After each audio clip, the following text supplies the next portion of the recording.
ကျွန်တော်နာမည်ဒေါက်တာနေလင်းဖြစ်ပါတယ်။ရောင်တိုင်းဒေသကြီးမှော်ဘီမြို့နယ်မဲဆန္ဒနယ်ကနေပြည်သူ့လွှတ်တော်ကိုယ်စားလှယ်ဖြစ်ပါတယ်။ဟုတ်ကဲ့အဓိကဒီမေးခွန်းကိုကျွန်တော်မေးရတဲ့အဓိကရည်ရွယ်ချက်ကတော့ကျွန်တော်ပြီးခဲ့တဲ့ဒီ2026ခုနှစ်မတ်လ23ရက်နေ့မှာနိုင်ငံတော်သမ္မတကြီးကကျွန်တော်မြန်မာမျက်နှာစာသစ်ဖိုရမ်မှာဒီဝါနဲ့ပတ်သက်ပြီးတော့ဒီနိုင်ငံစီးပွားမြင့်တင်ရေးအတွက်ဒါလုပ်ငန်းလမ်းညွှန်ခဲ့တာရှိပါတယ်။ဒါကြောင့်မလို့ကျွန်တော်အနေနဲ့ဒီဝါသယံဇာတနဲ့ပတ်သက်ပြီးတော့ဒီမေးခွန်းကိုမေးရတဲ့အဓိကရည်ရွယ်ချက်ကနံပါတ်1ကတော့နိုင်ငံစီးပွားမြင့်တင်ရေးဖြစ်ပါတယ်။နံပါတ်2ချက်ကတော့ကျွန်တော်ဝါထုတ်ကုန်လုပ်ငန်းနဲ့ပတ်သက်ပြီးတော့နိုင်ငံခြားဈေးကွက်ကိုထိုးဖောက်ဝင်ရောက်နိုင်ဖို့ပေါ့။နောက်နံပါတ်3ချက်ကတော့ကျွန်တော်ဝါထုတ်ကုန်လုပ်ငန်းနဲ့ပတ်သက်ပြီးတော့ကျွန်တော် MSME လုပ်ငန်းတွေကျုံးနိုင်မှာပို့ပြီးတော့ဖွံ့ဖြိုးတိုးတက်စေခြင်းနဲ့ဒီရည်ရွယ်ချက်3ခုနဲ့ကျွန်တော်မေးခြင်းဖြစ်ပါတယ်။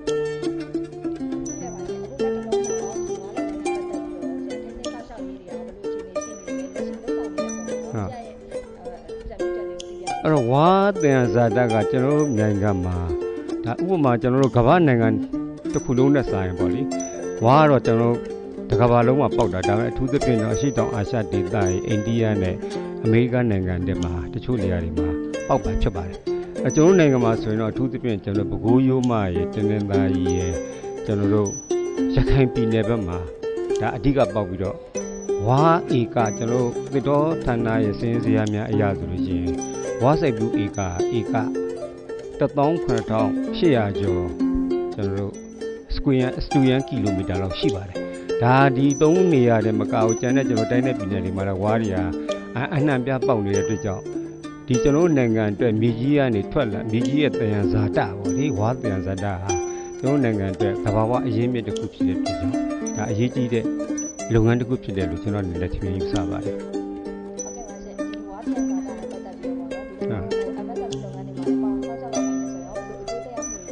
အဲ့တော့ဒီ MSME လုပ်ငန်းတွေမှာကျွန်တော်ဒီဝါထုတ်ကုန်လုပ်ငန်းပေါ့ဝါထုတ်ကုန်လုပ်ငန်းကိုပြန်ပြီးတော့ခွဲကြည့်လို့ရှိရင်နံပါတ်1ကတော့မီယိုဖလာဝါထုတ်ကုန်လုပ်ငန်းပေါ့ဝါချင်းတောင်းတွေဝါဖြာတွေ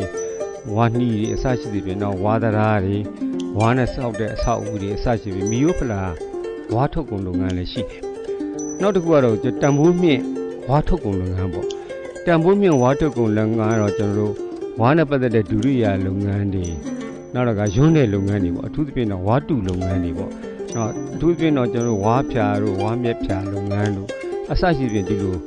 ကျွန်တော်အသေးစိတ်လဲကျွန်တော်PowerPointနဲ့ရှင်းပြမှာဖြစ်တဲ့အတွက်ကြောင့်အဓိကကျွန်တော်နိုင်ငံမှာတော့မီယိုဖလာဝါထုတ်ကုန်လုပ်ငန်းနဲ့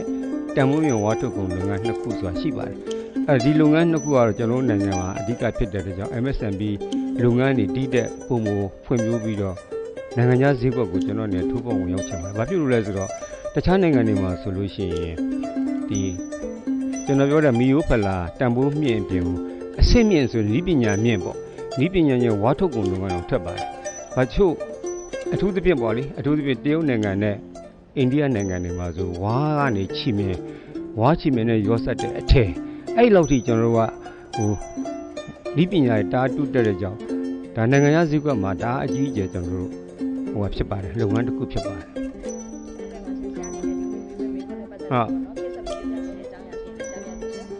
အဲ့တော့ကျွန်တော်တို့ဒီဝါထုတ်ကုန်လုပ်ငန်းဟာကျွန်တော်တို့ရဲ့သဘာဝသယံဇာတ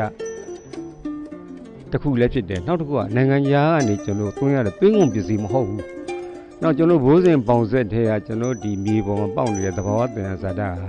ကျွန်တော်တို့မြေကြီးကရွှေသီးပေါ့လေကျွန်တော်နိုင်ငံအတွက်ဒါနိုင်ငံခြားဝင်ငွေဈေးကွက်လာထိုးပေါက်နိုင်လို့ရှိရင်နိုင်ငံခြားဈေးကွက်ပေါ့နိုင်ငံခြားဈေးကွက်ကိုထိုးပေါက်နိုင်ဖို့ဆိုတာလဲဆက်ဝင်ကြီးဌာနတွေရှိတာပေါ့တစ်တော်နဲ့သယံဇာတလည်းရှိမယ်ကြီးလက်နဲ့သမဝမဖွံ့ဖြိုးတိုးတက်ဝင်ကြီးဌာနလည်းရှိမယ်နောက် MSME နဲ့စက်မှုဝင်ကြီးဌာနလည်းအစရှိမယ်နောက်စိုက်ပျိုးရေးဆယ်မြောင်းနဲ့ကျွန်တော်တို့နော်ဒီဝင်ကြီးဌာနတွေလည်းရှိတဲ့ခါကျတော့ဘာပဲဖြစ်အဲ့လိုဝင်ကြီးဆက်တဲ့ဝင်ကြီးဌာနတွေအားလုံးပေါင်းဆက်ပြီးလုံမှကျွန်တော်ထင်တယ်ဒီလုပ်ငန်းအောင်မြင်မှာတခုတည်းဝင်ကြီးဌာနကူလည်းလုပ်လို့တော့နိုင်ငံခြားဈေးကွက်စီးပွားကူးသန်းဝင်ကြီးဌာနလည်းအပါဝင်ပေါ့သူကဈေးကွက်ကိုရှာပေးရမှာဟုတ်နိုင်ငံခြားဈေးကွက်ဒါမှကျွန်တော်ရဲ့ MSME လုပ်ငန်းရှင်တွေတည်တဲ့ပူပြီးတော့ ဖွံ့ဖြိုးတိုးတက်ပြီးတော့နိုင်ငံစီးပွားမြင့်တင်မှာအများကြီးထောက်ကူဖြစ်မယ်ယူဆပါတယ်ခင်